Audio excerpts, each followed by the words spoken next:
Hello everybody, my name is BDF and welcome to a brand new logo alt MOC build. Today we're converting 42147's hook loader into the Messerschmitt BF109. What the hell is this, Billy, do you ask? Well, the Messerschmitt BF109 was a German World War II fighter aircraft first flown in 1935. It was designed for a variety of roles, including air superiority, ground attack, and reconnaissance. Today's build comes in at 160 pieces across 34 steps. To divide that is an average of 4.7 pieces per section for the Messerschmitt. Very unique build for its kind, and a piece of World War II history being built for you today. Let's strip the hook loader apart, put the pieces in their own cordon tubs, and get to today's conversion, the Messerschmitt BF109.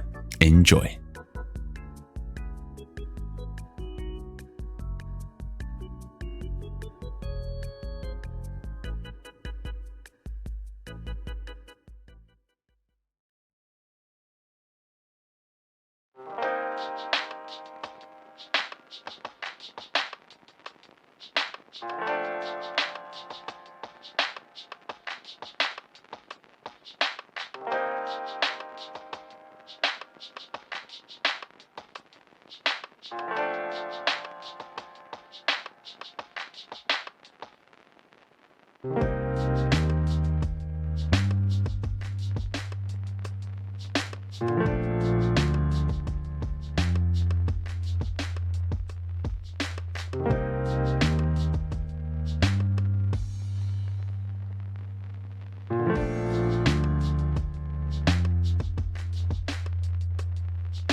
This is a full-on complete conversion from 42147's hook loader into the Messerschmitt BF109 plane, and I like it. It uses a good few little spares towards the end, especially on the wings, but overall a very nice, very sturdy and very playable set due to the folding wheels as it's in flight mode, the spinning propeller, I like this set a lot. This is very nice. I love the way that these wheels sit when they're up as well. Very cool indeed. It's about 20 minutes to build this thing, as is most of the builds for 42147's alts. And again, holds itself together very nicely. I do like this. The only difficult thing about this set is obviously with the instruction sheet, I'm so used to seeing where the bits go. With this one, you've got to kind of guess. But I got it all right, I believe. It all moves perfectly as it should.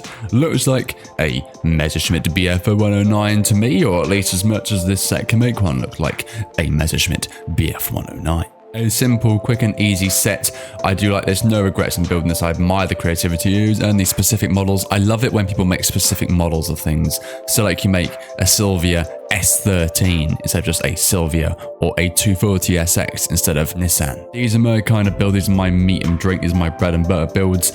I hope you enjoyed it as much as I did. If you did, leave your thoughts in the comment section down below. Leave a like, subscribe if you're new. Do consider subscribing today. We have got many builds coming for the new year now. I'm going to be absolutely flying through them. So with that said, I've been BDF018. Thank you so much for watching, and I shall see you in the next build. Take care.